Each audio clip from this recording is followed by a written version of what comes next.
Hello students, am C A Neha Himani, am back. तो हमने अभी लास्ट लेक्चर में डिस्कस किया था आपके साथ बुक्स ऑफ अकाउंट्स। तो हमने बुक्स ऑफ अकाउंट्स डिस्कस किया था। आज मैं आपके साथ करने जा रही हूँ कंपनी ऑडिट, जो इसी लेक्चर का पार्ट है नेक्स्ट। तो अब हम करेंगे क्या, कौन सा चैप्टर करेंगे? कंपनी ऑडिट, जो कहाँ से कहाँ तक कवर है? सेक्शन 139 से 148 तक।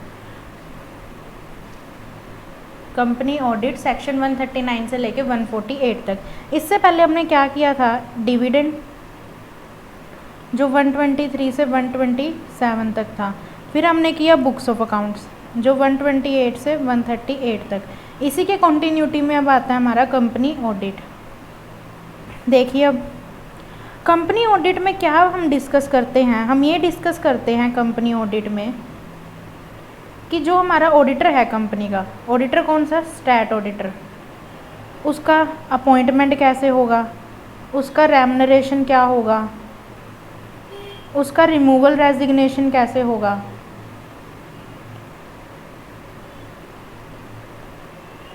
तो हम ये डिस्कस करते हैं। इसके अंदर हम क्या डिस्कस करते हैं? सारे ऑडिटर के बारे में। मतलब ये हम पे लगती है ऑडिट, सीए पे, कि सीए को अगर किसी कंपनी का ऑडिटर बनना है तो उसका रेम्युनरेशन क्या रहेगा, उसका रिमूवल रेजिग्नेशन का क्या प्रोसेस रहेगा, तो वो सब हम डिस्कस करते हैं कंपनी ऑडिट में। तो हम शुरू करते हैं सेक्शन 139 से। पहला सेक्शन जो बात करता है किसकी? अपॉइंटमेंट ऑफ ऑडिटर की। किसकी बात करता है section 139? Appointment of auditor. Appointment of auditor को इन्होंने 2 पार्ट्स में बाइफरकेट कर रखा है। First is government company and the second is other than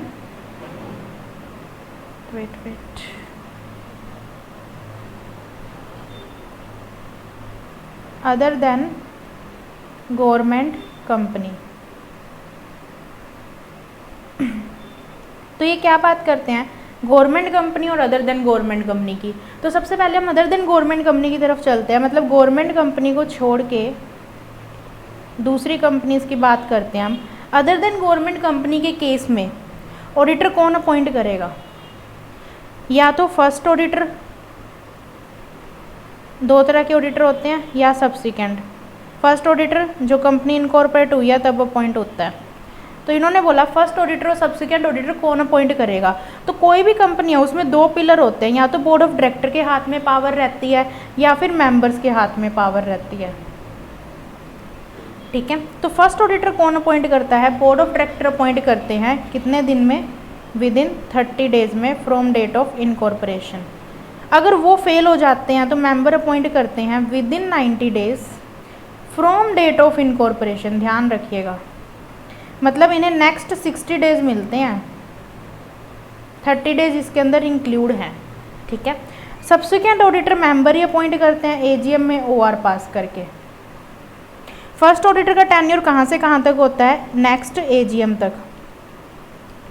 और सब्सिक्वेंट ऑडिटर का till the conclusion of 6th AGM.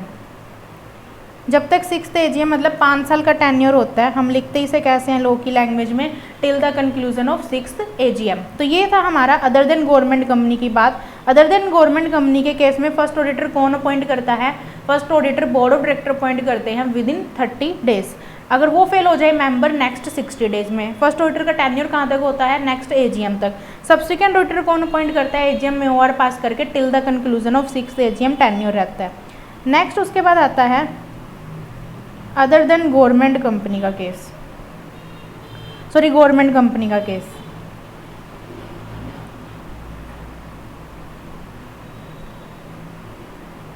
तो हम बात करते हैं गवर्नमेंट कंपनी की। सबसे पहले गवर्नमेंट कंपनी होती कौन है? कल ही हमने लॉ में किया था कि सेंट्रल गवर्नमेंट, स्टेट गवर्नमेंट और सेंट्रल एंड स्टेट गवर्नमेंट के पास 51% या उससे ज़्यादा शेयर हैं तो उसे बोल देते हैं हम गवर्नमेंट कंपनी। और गवर्नमेंट कंपनी की सब्सिडरी भी क्या कहलाती है? हमारी गवर्नमेंट कंपनी। तो इन्होंने बोला गवर्नमेंट कंपनी में फर्स्ट ऑडिटर और सब्सिक्वेंट ऑडिटर कौन अपॉइंट करेगा? First auditor and subsequent auditor. First auditor, यहाँ पे C&AG हो रहा जाता है पिक्चर में। गवर्नमेंट कंपनी में 3 पिलर हो जाते हैं, C&AG, board of director, member. तो यहाँ पे चलता है 60-30-60। CNDG 60 डेज में फ्रॉम डेट ऑफ इनकॉर्पोरेशन, वो फेल हो जाए board of director next 30 days में, बोर्ड ऑफ डायरेक्टर फेल हो जाए मेंबर नेक्स्ट 60 डेज में। सब्सिक्वेंट ऑडिटर CNDG अपॉइंट करता है 180 days from commencement of financial year, और इसमें दोनों का ही टेन्योर नेक्स्ट AGM तक होता है, मतलब गवर्नमेंट कंपनी में हर AGM चेंज होता है ऑडिटर। तो ये था हमारा अपॉइंटमेंट ऑफ ऑडिटर का concept. Other than government company first auditor subsequent auditor. Other than government company में बोर्ड अपॉइंट करते हैं फर्स्ट ऑडिटर 30 डेज में, वो फेल हो जाए मेंबर नेक्स्ट 60 डेज में। सब्सिक्वेंट AGM में OR पास करके सब्सिक्वेंट का tenure till the conclusion of 6th AGM, first auditor का नेक्स्ट AGM। गवर्नमेंट कंपनी में CNDG board of director member 60-30-60 first auditor, and the subsequent auditor कौन appoint करता है CNDG with in 180 days from commencement of financial year, और दोनों का tenure क्या रहता है नेक्स्ट AGM तक का। अब हम चलते हैं नेक्स्ट हमारा है 139 बात करता है रोटेशन ऑफ ऑडिटर की। रोटेशन ऑफ ऑडिटर का मतलब क्या है? रोटेशन ऑफ ऑडिटर का मतलब है कूलिंग पीरियड लगेगा ऑडिटर पे। ये कंसेप्ट ना सिलेक्टेड कंपनीज पे लगता है। ये कहता है ये लगेगा किस पे? Listed company, unlisted public company जिसकी paid up share capital 10 crore से ऊपर है, प्राइवेट कंपनी जिसकी paid up share capital 50 crore से ऊपर है, या एनी कंपनी जिनकी बोरोइंग्स 50 करोड़ से ऊपर है। इन कंपनीज पे एप्लीकेबल है ये कंसेप्ट। रोटेशन का कंसेप्ट कहता है क्या है? इंडिविजुअल को 1 टर्म के लिए अपॉइंट करेंगे और फर्म को 2 टर्म के लिए। 1 टर्म में क्या आएंगे? 5 साल, 2 टर्म में 10 ईयर। फिर उसके बाद इन पे क्या लगेगा? Cooling period. कितने साल का? 5 साल का। 5 साल का इन पे फिर कूलिंग पीरियड एप्लीकेबल हो जाएगा। फिर ये बोलते हैं 5 ईयर्स के कूलिंग पीरियड एप्लीकेबल जब होगा तो इसमें लूप होल है एक इस सेक्शन में कि हम देखेंगे ऑन डेट ऑफ अपॉइंटमेंट कोई कॉमन पार्टनर नहीं होना चाहिए। ध्यान रखिएगा, इस पे केस स्टडी है बहुत अच्छी, और टेलीग्राम पे मैंने एक केस लो भी डिस्कस किया था, एग्ज़ाम का ही था, और बच्चों ने सभी ने ही गलत बताया उसका आंसर। तो क्या था? मान लीजिए मिस्टर एक्स ने ऑडिट की XYZ लिमिटेड की 5 साल के लिए। लिमिटेड है, लिस्टेड कंपनी है हमारी ये। तो इन्होंने क्या बोला? अब इस पे 5 साल का कूलिंग पीरियड चलेगा। तो इन्होंने मिस्टर वाई को अपॉइंट कर लिया। अपॉइंटमेंट के दिन मिस्टर एक्स वाई के साथ कोई लिंक नहीं रखता था, पर आफ्टर 1 डे एक्स ने ज्वाइन कर ली वाई की फर्म एज अ पार्टनर। तो क्या वाई डिस्क्वालीफाई होगा? नहीं होगा। यही लूप होल है। ऑन डेट ऑफ अपॉइंटमेंट हम चेक करेंगे कि कोई कॉमन पार्टनर नहीं होना चाहिए। ठीक है। 139 अभी तक हमने क्या किया? अपॉइंटमेंट और रोटेशनल। 139 बात करता है कैजुअल वैकेंसी की। ये 3 बात करता है due to resignation, other than resignation, और गवर्नमेंट कंपनी के केस में अगर रिज़ाइन खुद कर रहा है ऑडिटर, मतलब अपने होश और हवास में ऑडिट छोड़ के जा रहा है, फ्रॉड की स्मेल आ रही है, ऑडिटर क्यों अपने पेट पे लात मारेगा? तो इसमें क्या है कि बोर्ड ऑफ डायरेक्टर फिल करेंगे 30 डेज में, प्लस मेंबर से रेक्टिफाई करवाएंगे 3 महीने में। कंपल्सरी रेक्टिफिकेशन होगी 3 महीने में। ओके। अदर देन रेजिग्नेशन का कौन सा केस हो सकता है? डेथ होगी, इंसॉल्वेंट हो गया, मतलब जो हमारे हाथ में नहीं था ना उसके हाथ में था। तो सिंपल बोला है बोर्ड ऑफ डायरेक्टर 30 डेज में फिल कर देंगे। ये तो बोर्ड ऑफ डायरेक्टर को पावर दे दी। गवर्नमेंट कंपनी के केस में इन्होंने बोला CNDG फिल करेगा 30 डेज में। अगर CNDG फेल हो जाता है तो बोर्ड ऑफ डायरेक्टर फिल करते हैं नेक्स्ट 30 डेज में। ठीक है। तो ये था हमारा कैजुअल वैकेंसी का concept, resignation, other than resignation, government company के केस में। नेक्स्ट लास्ट कंसेप्ट हमारा 139 में डीम्ड रीअपॉइंटमेंट। ये कंसेप्ट क्या बोलता है? जहाँ पे रोटेशन का कंसेप्ट नहीं लगता। रोटेशन का कंसेप्ट सिलेक्टेड कंपनीज पे लगता है, जो मैंने अभी बताया था आपको, लिस्टेड, अनलिस्टेड पब्लिक जिसकी 10 करोड़ से ऊपर पेड अप शेयर कैपिटल है, प्राइवेट जिसकी paid up share capital 50 crore से अबव है, और एनी कंपनी जिसकी बोरोइंग 50 करोड़ से ऊपर है। तो इनके अलावा जितनी भी कंपनीज बचगी उन पे रोटेशन का कंसेप्ट नहीं लगता, मतलब वहाँ पे ऑडिटर पे कोई कूलिंग पीरियड नहीं, ऑडिटर अपॉइंट होता रहेगा। तो वहाँ पे बोला कि आप पे डीम्ड रीअपॉइंट, मतलब आप रीअपॉइंट होते रहेंगे। पर इसकी 4 एक्सेप्शन है। कब अपॉइंट नहीं होगा? ऑडिटर डिस्क्वालीफाई हो जाए 141 में, अभी करेंगे हम सेक्शन। ऑडिटर खुद रिज़ाइन कर जाए विलफुली, भाई मैंने नहीं करनी। कंपनी में SR पास हो जाए, हमने नया ऑडिटर ही रखना है, ये कंपनी पे रोटेशन का कंसेप्ट लगने लग जाए। तो इन केसेस में डीम्ड रीअपॉइंट नहीं होगी ऑडिटर की। तो ये था हमारा सेक्शन 139, 4 बातें बोलता है, appointment, rotation, casual vacancy, deemed reappointment. तो ये पूरा सेक्शन है हमारा 139। नेक्स्ट आता है हमारा सेक्शन 140। 140 क्या बोलता है? रिमूवल एंड रेजिग्नेशन की बात करता है। अभी आप कहोगे मैम रिज़ाइन की तो हमने कर ली, हमने अभी क्या पढ़ा था? रिज़ाइन के केस में कैजुअल वैकेंसी कौन फिल करेगा? बोर्ड ऑफ डायरेक्टर फिल करेंगे विद इन 30 डेज, मेंबर से रेक्टिफाई कराएंगे 3 महीने में। 140 बोलता है रिज़ाइन करते टाइम किस किस को इंटीमेट करना है, प्रोसीजर क्या है? तो कंपनी को इंटीमेट करेगा ऑडिटर, पहले तो बोर्ड ऑफ डायरेक्टर को। अगर गवर्नमेंट कंपनी का केस है तो C&AG को भी इंटीमेट करेगा, और फिर इन्होंने बोला ROC को इंटीमेट करेगा 30 डेज में विद रीज़न कि उसके रिज़ाइन करने का रीज़न क्या है। अगर उसने ये इंटीमेट नहीं किया तो उस पर पेनल्टी लगेगी, मिनिमम मैक्सिमम 5 लाख, मिनिमम 25,000 और remuneration which ever is lower, और 500 पर डे फाइन है कंटिन्यू ऑफेंस में। तो ये पेनल्टी आपको ध्यान रखनी है, 25,000 और remuneration which ever is lower, maximum 5 lakh और 500 पर डे। नेक्स्ट उसके बाद हमारा आता है रिमूवल।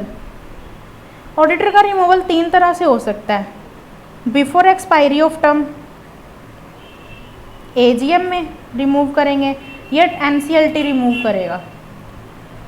अगेन 3 चार्ट है हमारे, before expiry of term, AGM में, या NCLT रिमूव करेगा। Before expiry of term remove करना है तो क्या पास होगा? BR, सेंट्रल गवर्नमेंट का अप्रूवल, SR। सबसे पहले बोर्ड रेजोल्यूशन पास करो, उसके 30 दिन में CG का अप्रूवल लो, उसके 60 दिन में SR पास करो। ठीक है, तो BR मतलब आप बिफोर एक्सपायरी ऑफ टर्म बीच में कभी भी रिमूव करना चाहते हो तो इतना आसान नहीं है ऑडिटर को हटाना। BR, CG का अप्रूवल और SR लगेगा। AGM में हटाना चाहते हो, टर्म खत्म होने से पहले ही हटा रहे हो, पर एक पर्टिकुलर AGM में हटाना चाहते हो तो बिल्कुल डायरेक्टर वाला है एज इट इज़।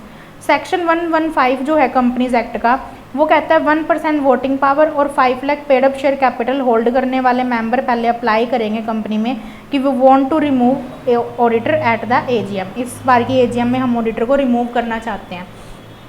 इतने मेंबर्स के अप्लाई करने के बाद बोर्ड ऑफ डायरेक्टर ऑडिटर को क्या भेजेंगे? Special notice.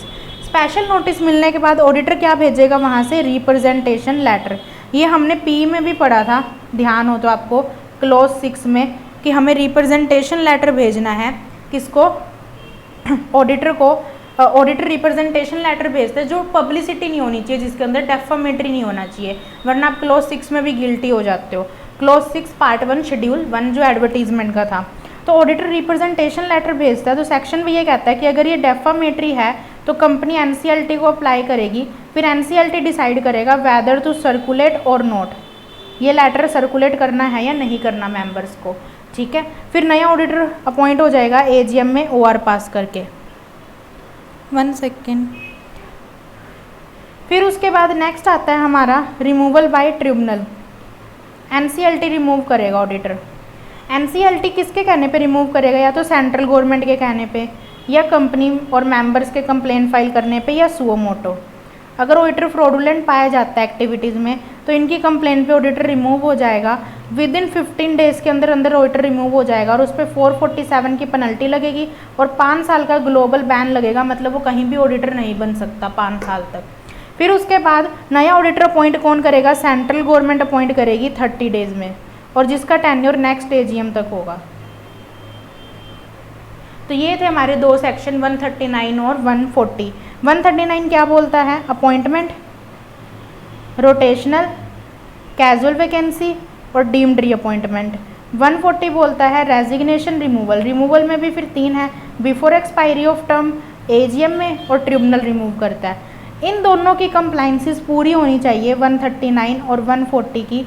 कौन सा क्लोज बोलता है? हमारा P का क्लोज 9 पढ़ा था ना हमने, पार्ट 1 शेड्यूल 1 क्लोज 9। 139 और 140 की कंप्लाइंसेस कंप्लीट होनी चाहिए, जिसमें इस बार अमेंड होकर बोला है कि रेजिग्नेशन के केस में आप ICAI को भी इन्फॉर्म करोगे, तो हमने वो पढ़ा था। तो वो कंप्लाइंसेस हमें कंप्लीट करनी है एज पर क्लोज 9। तो मैं साथ साथ P को भी रेफर कर रही हूँ अगर कहीं आ रहा है हमारा कंपनी ऑडिट में तो। ठीक है, नेक्स्ट उसके बाद आता है हमारा 141 डिसक्वालिफिकेशन। ऑडिटर डिस्क्वालीफाई हो जाएगा। सबसे पहले ये एलिजिबिलिटी बताता है। एलिजिबिलिटी क्या बताता है? ये कहता है कि मेजॉरिटी सीए होने चाहिए फर्म में, तो हम बोलेंगे कि वो फर्म एलिजिबल है फॉर द ऑडिट। डिस्क्वालिफिकेशन क्या है? डिस्क्वालिफिकेशन पहले मैं आपको वो बता रही हूँ जिसमें ऑडिटर कहीं भी ऑडिट नहीं कर सकता और कहीं भी नहीं कर सकता, वो ऐसी डिस्क्वालिफिकेशंस है। अगर वो बॉडी कॉरपोरेट है, बॉडी कॉरपोरेट है, फर्म एलएलपी और इंडिविजुअली हो सकते हैं अपॉइंट एज ए ऑडिटर। अगर वो होल टाइम ऑफिसर है, सर्विस में है, होल टाइम जॉब में, नहीं बन सकता ऑडिटर कहीं भी क्योंकि सीओपी नहीं होगी उसके पास। फिर उसके बाद इन्होंने बोला इंसॉल्वेंट है, अनसाउंड माइंड का है, पगला गया हमारा ऑडिटर, कन्विक्टेड है, जेल में बैठे हैं। एंड द लास्ट वन, अगर उसकी लिमिट एक्सीड कर गई है, लिमिट कितनी है 20 कंपनीज की, और इसमें क्या नहीं आता, ओपीसी, स्मॉल, डोरमेंट और प्राइवेट कंपनी जिसकी पेड अप शेयर कैपिटल कितनी है 100 करोड़ से कम, पर उसने डिफ़ॉल्ट ना कर रखा हो। किसके अंदर डिफ़ॉल्ट ना कर रखा हो? फाइनेंशियल स्टेटमेंट और एनुअल रिटर्न फाइल करने में, मतलब 137 और 92 में। ठीक है, तो ये बोला है इन्होंने कि ये ऐसी डिस्क्वालिफिकेशंस है जिसमें आप ऑडिटर कहीं भी नहीं बन सकते। फिर उसके बाद इन्होंने बोला कि जिस कंपनी में बनना चाहते हो उस कंपनी के लिए डिस्क्वालीफाई हो जाओगे अगर उस कंपनी में पार्ट टाइम जॉब कर रहे हो, होल टाइम तो ऊपर कवर होगी, उस कंपनी में डायरेक्टर के एमपी हो, और अगर आपका रिलेटिव डायरेक्टर के एमपी है तो डिस्क्वालीफाई हो जाओगे उस कंपनी के लिए। ठीक है, फिर उसके बाद इन्होंने बोला ग्रुप कंपनी में, ग्रुप कंपनी में कौन कौन सी होगी हमारी? Holding, subsidiary, associate. अगर इनमें आप security, indebtedness, guarantee, security 1 lakh की, इंडेटनेस 5 लाख की, गारंटी 1 लाख की। सिक्योरिटी के लिए सिर्फ रिलेटिव को छूट है 1 लाख तक की। अगर रिलेटिव की सिक्योरिटी इंक्रीज हो जाती है आपके ड्यूरिंग टेन्योर तो आपको 60 डेज का टाइम मिलता है रेक्टिफिकेशन का कि वो सिक्योरिटी आप विद इन लिमिट कर लीजिए। फेस वैल्यू देखेंगे, सिक्योरिटी रिलेटिव होल्ड कर सकता है अप टू 1 लाख तक की, इंडेटनेस 5 लाख की है सभी के लिए, गारंटी 1 लाख की है। ठीक है, अगर सीए है या सीए का पार्टनर है फर्म का, वो 1 रुपये की भी सिक्योरिटी होल्ड नहीं कर सकते। फिर उसके बाद इन्होंने बोला बिजनेस रिलेशनशिप नहीं होना चाहिए आपका, बिजनेस रिलेशनशिप नहीं होना चाहिए, पर 2 एक्सेप्शन है, आर्म लेंथ प्राइस पे हो सकता है। अब जैसे रिलायंस कंपनी है, मैं क्या जियो की सिम यूज़ नहीं कर सकती? अगर उसकी ऑडिटर बनना चाहती हूँ कर सकती हूँ, जितना वो कस्टमर से चार्ज करते हैं मैंने उतना ही पे किया है तो चल जाएगा, और अगर कोई सी एक्ट परमिट कर दे तो चल जाएगा। फिर उसके बाद इन्होंने बोला 144 की सर्विसेज नहीं दे सकते।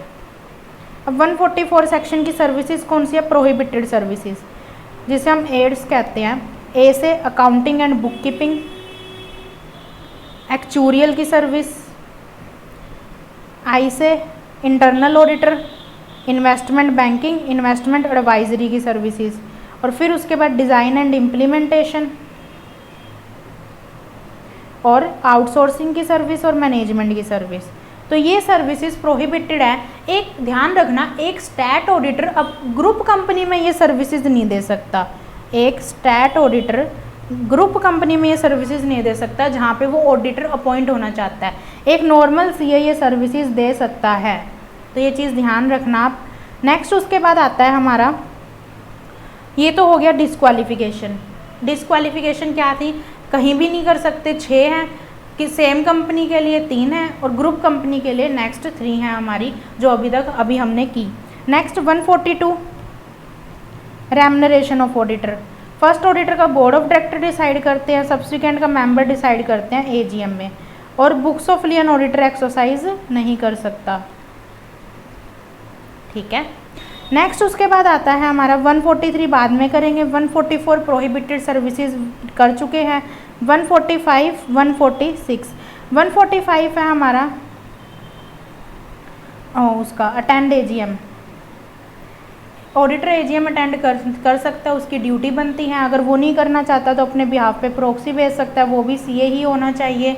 फिर उसके बाद बोर्ड ऑफ डायरेक्टर एग्जम्प्ट भी कर सकते हैं ऑडिटर को प्रॉक्सी भेजने के लिए। नेक्स्ट 147 साइन कौन करेगा ऑडिट रिपोर्ट पे, तो जिसको स्टैट ऑडिट अलॉट हुई है, जिसके पास सीओपी है, जो सीए है वो साइन करेगा। स्टैट ऑडिट अपनी अपनी साइन करते हैं फॉर्म में, मैंने बताया था। 147 है पेनल्टी का, ये पेनल्टी ध्यान रखनी है। अगर विलफुल ऑफेंस है और नॉट विलफुल, विलफुल मतलब इंटेंशनली ऑफेंस किया हुआ है, not wilful non intentionally offence किया हुआ है। इंटेंशनल नॉन इंटेंशनली ऑफेंस किया हुआ है, मिनिमम है 25,000, मैक्सिमम है 5 लाख और 4 time of remuneration which ever is lower. यहाँ पे 25 का हो जाएगा 50,000, 5 लाख का 25 लाख, 4 टाइम का 8 टाइम। तो ये पेनल्टी है ऑडिटर पे 147 की। ये कहीं और भी पढ़ेंगे हम लाइबिलिटी ऑफ ऑडिटर में। प्रोफेशनल नेग्लिजेंस अगर ब्रीच ऑफ ड्यूटी होती है तो 147 की पेनल्टी लगती है। तो क्या है, अगर नॉट विलफुली ऑफेंस है मिनिमम 25, मैक्सिमम 5 लाख और 4 time of remuneration which ever is lower, और विलफुली किया है तो 25 का 50, 5 लाख का 25 लाख, 4 टाइम का 8 टाइम। ठीक है, नेक्स्ट उसके बाद आता है हमारा 148 कॉस्ट ऑडिटर। जैसे बुक्स ऑफ अकाउंट्स खत्म हुआ था इंटरनल ऑडिट पे, हमारा कंपनी ऑडिट खत्म हो जाता है कॉस्ट ऑडिट पे। कॉस्ट ऑडिटर अपॉइंट कौन करता है, बोर्ड। कितने टाइम में, विद इन 180 डेज, जैसे गवर्नमेंट कंपनी का था C&AG, from commencement of financial year. ठीक है, कॉस्ट ऑडिटर ना जो ये अपनी रिपोर्ट प्रोवाइड करता है, ये कॉन्फिडेंशियल डॉक्यूमेंट होता है। कभी सुना है किसी कंपनी ने अपनी कॉस्ट शीट रिलीज की है, नहीं ना, तो कॉन्फिडेंशियल डॉक्यूमेंट होता है, मैनेजमेंट को दी जाती है ये कॉस्ट ऑडिट, और कॉस्ट ऑडिटर को रेगुलेट सेंट्रल गवर्नमेंट करती है खुद। तो अपॉइंट बोर्ड ऑफ डायरेक्टर करता है विद इन 180 डेज, और इन्फॉर्म किया जाता है CG को 30 दिन के अंदर उसके अपॉइंटमेंट के। इसका टेन्योर कब तक होता है, जब तक ये रिपोर्ट सबमिट नहीं कर देता। तो रिपोर्ट किसको कब तक सबमिट करनी होती है, 180 days from closure of financial year, और जब भी रिपोर्ट सबमिट कर दे विच एवर इज अर्लियर, मतलब कि हर साल कॉस्ट ऑडिटर चेंज होता है, और रिपोर्ट सबमिट के बाद ये भी सेंट्रल गवर्नमेंट को जाती है 30 दिन के अंदर। अगर कैजुअल वैकेंसी हो जाए तो बोर्ड ऑफ डायरेक्टर ही फिल करते हैं 30 डेज़ में, और फिर CG को इन्फॉर्म कर देते हैं नेक्स्ट 30 डेज़ में कि हमने नया ऑडिटर रख लिया है। फिर उसके बाद इसका रेम्यूनरेशन जो है वो मेंबर डिसाइड करते हैं AGM में, रेम्यूनरेशन मेंबर डिसाइड करते हैं। अब आते हैं हम, 2 कंसेप्ट आते हैं इसके अंदर मोस्ट इंपॉर्टेंट, कॉस्ट रिकॉर्ड और cost audit. Cost record, cost record कब बनता है, जब हमारी टर्नओवर 35 करोड़ से ऊपर की होती है, बिना कुछ देखे, कोई एक्सेप्शन नहीं है, कुछ नहीं है भाई, टर्नओवर 35 करोड़ या उससे ऊपर की गई ना, आपको कॉस्ट रिकॉर्ड बनाने पड़ेंगे, नॉर्मल सी चीज़ है, कोई एक्सेप्शन कुछ नहीं डाला हुआ। पिछले साल 35 करोड़ या उससे ऊपर की टर्नओवर गई, बनाओ कॉस्ट रिकॉर्ड। कॉस्ट ऑडिट में इन्होंने 2 चीज़ों में बाइफर्केट किया, रेगुलेटेड सेक्टर और non regulated sector. Regulated sector में बोला इंडिविजुअल टर्नओवर कितनी है हमारी 25 करोड़ या उससे ऊपर, एंड ओवरऑल टर्नओवर हमारी है 50 करोड़ या उससे ऊपर, तो आप पे कॉस्ट ऑडिट लग जाएगी। नॉन रेगुलेटेड में 25 का हो जाएगा 35 और 50 का हो जाएगा 100, मतलब नॉन रेगुलेटेड को थोड़ा बढ़ा के लिमिट दे दी ताकि वो उन पे ऑडिट कम लगे। ठीक है, अब रेगुलेटेड सेक्टर में कौन कौन सी कंपनियाँ आती हैं, drugs, pharmaceutical, fertiliser, petroleum, drugs, pharmaceutical, fertiliser, petroleum, telecommunication और इलेक्ट्रिसिटी और शुगर, ये कंपनीज आती हैं। Drugs, pharmaceutical, fertiliser, sugar, petroleum, telecommunication, electricity, तो इन कंपनीज पे ये लिमिट लगेगी और बाकी कंपनीज पे ये लगेगी, और बीच में एंड है, ध्यान रखिएगा। कॉस्ट ऑडिट की एक्सेप्शन भी है, मतलब आपको टर्नओवर देखने की ज़रूरत ही नहीं है, ये एक्सक्लूडिंग है, इन पे लगेगी नहीं। अगर आप SEZ में ऑपरेट करते हो, अगर आपकी एक्सपोर्ट है और एक्सपोर्ट से 75% या उससे ऊपर रेवेन्यू जनरेट कर रहे हो, और लास्ट वन इज़ अगर आप इलेक्ट्रिसिटी जनरेट करते हो for captive consumption, captive consumption मतलब खुद के लिए, तो ये 3 एक्सेप्शन है कॉस्ट ऑडिट की, रिकॉर्ड की कोई एक्सेप्शन नहीं है।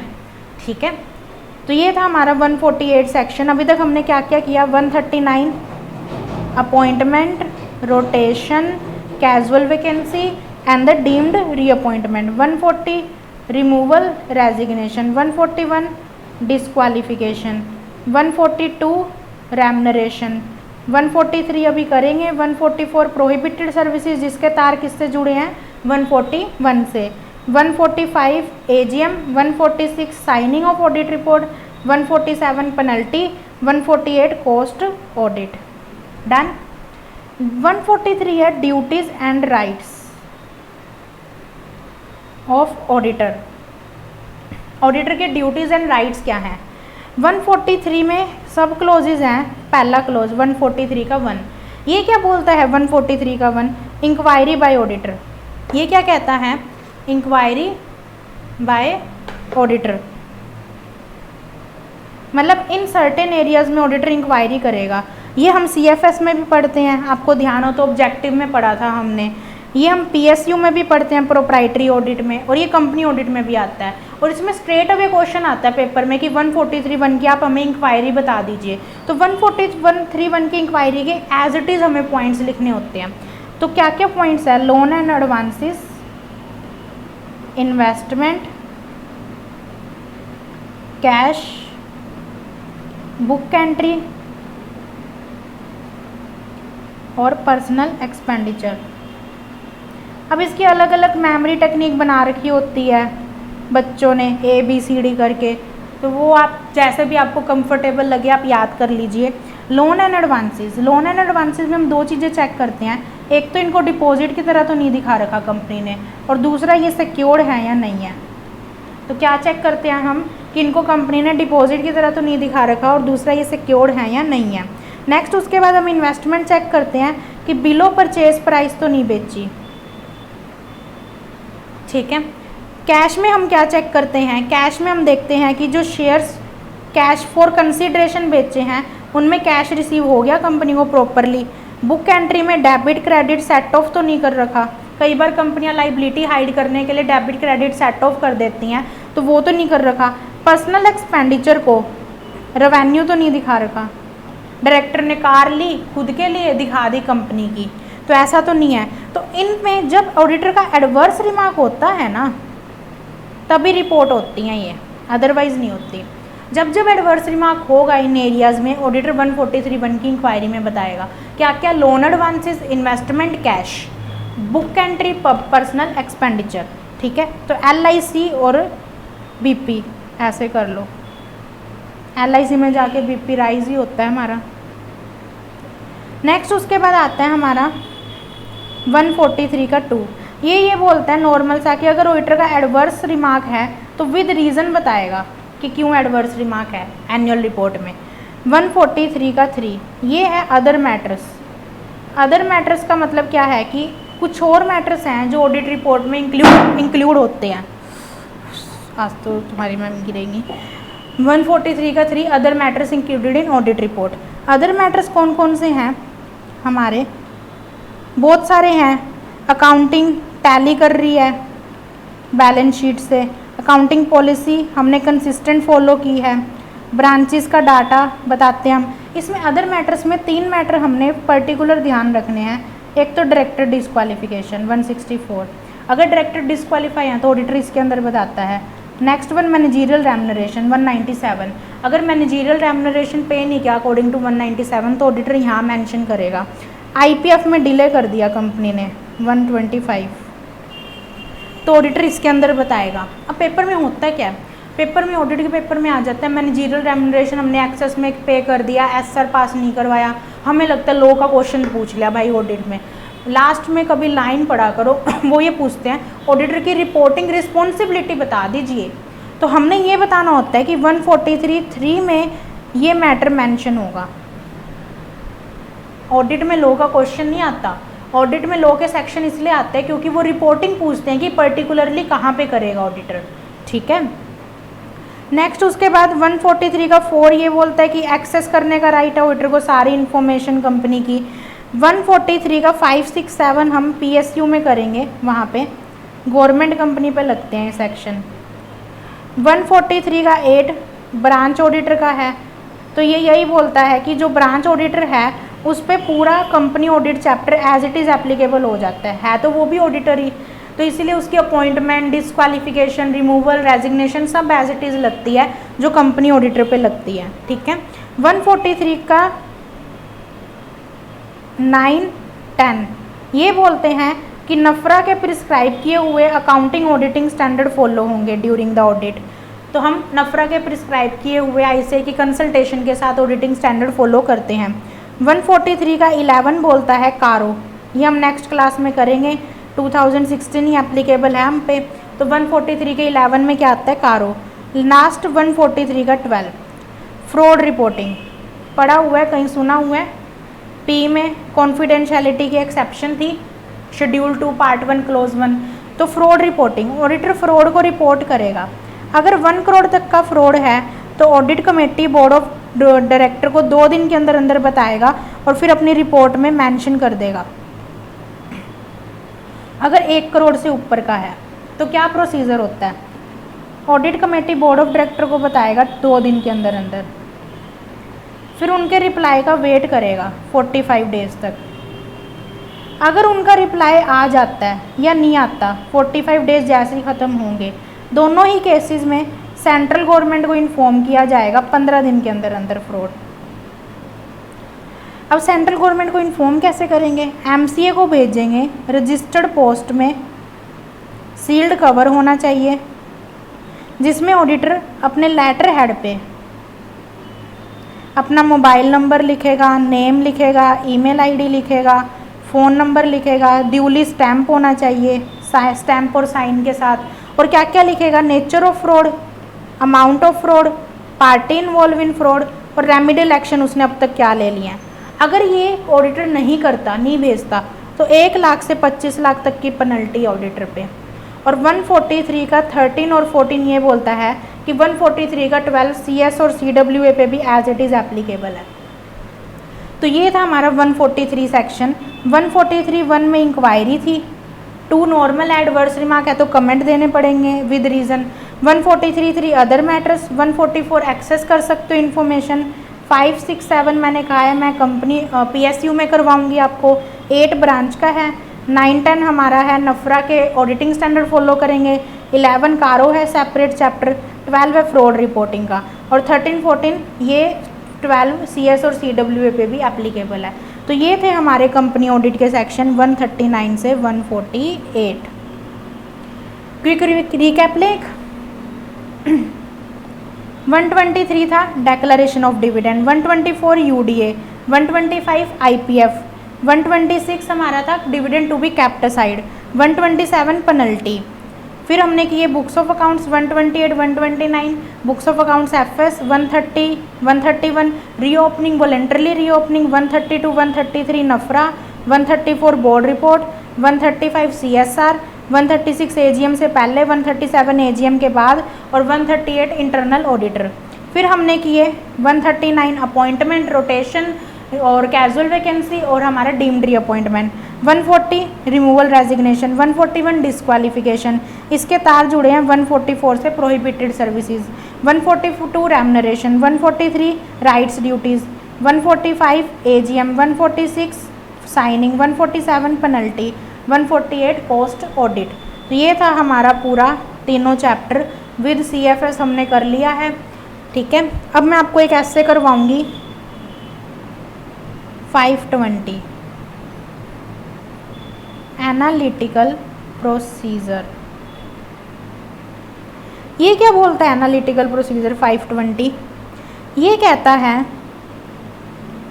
कि जहाँ पे प्रिडिक्शन का स्कोप होता है ना, वहाँ पे ये ऐसे लगता है, जैसे होटल रूम रेंट, पेरोल, वहाँ पे ये लगता है। मतलब जहाँ पे एक्सेस में लार्ज वॉल्यूम में ट्रांजैक्शंस होती हैं, हमें जैसे एयरटेल की ऑडिट करने जा रही हूँ मैं, तो एक एक वाउचर तो चेक करूँगी नहीं, वहाँ पे सिस्टम ऑडिट होती है। तो जहाँ पे प्रिडिक्शन और लार्ज वॉल्यूम ऑफ ट्रांजैक्शन होती है, वहाँ पे ये ऐसे लगता है एनालिटिकल प्रोसीजर। इस ऐसे का मीनिंग क्या है? सबसे पहले रिलेशनशिप एस्टैब्लिश करना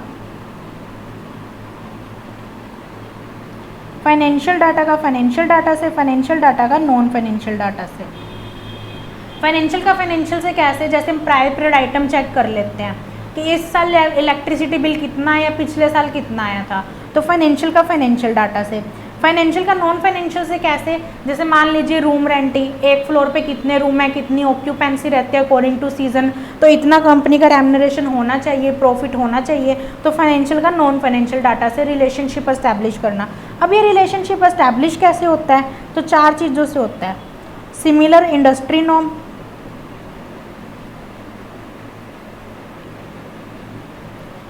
इंडस्ट्री के सिमिलर नॉर्म देख लेंगे। प्रायर पीरियड आइटम,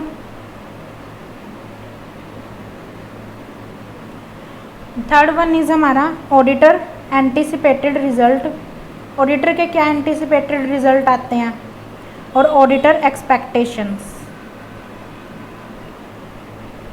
तो इन 4 फैक्टर के बेस पे रिलेशनशिप एस्टैब्लिश होता है फाइनेंशियल का फाइनेंशियल से, फाइनेंशियल का नॉन फाइनेंशियल से। Similar industry norm, prior period item, auditor expectations, auditor anticipated result. फिर उसके बाद आता है इसका प्रोसेस, प्रोसीजर कह लीजिए, प्रोसेस कह लीजिए, कंसिडरेशन कह लीजिए, कुछ भी कह सकते हैं। तो इसका प्रोसेस 5 पार्ट में डिवाइड है।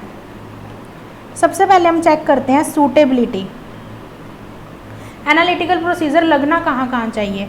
फिर हम चेक करते हैं रिलायबिलिटी, इंफॉर्मेशन कितनी रिलायबल है हमारी। फिर हम रेंज डेवलप करते हैं, फिर हम देखते हैं डेविएशन, और फिर हम लेते हैं एक्शन। सूटेबिलिटी में क्या आता है, सूटेबिलिटी में आता है ये कहाँ कहाँ लगता है, लार्ज वॉल्यूम ऑफ ट्रांजैक्शन जहाँ पे है वहाँ पे हम यूज़ करते हैं इसको।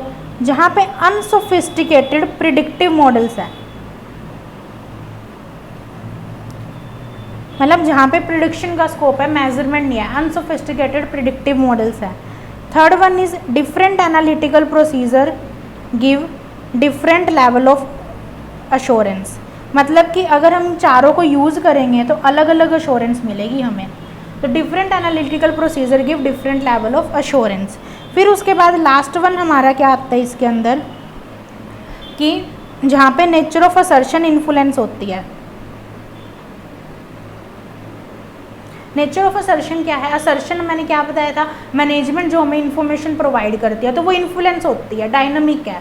तब हम एनालिटिकल एनालाइज करते हैं, एनालिटिकल प्रोसीजर लगाते हैं, ठीक है।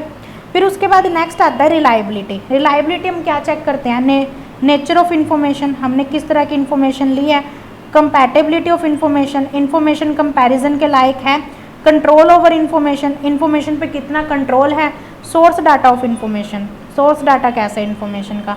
तो ये 4 चीज़ें चेक करते हैं हम रिलायबिलिटी में, नेचर, कंपैटिबिलिटी, कंट्रोल और सोर्स। फिर हम रेंज डेवलप करते हैं कि हम कितना टॉलरेट कर सकेंगे।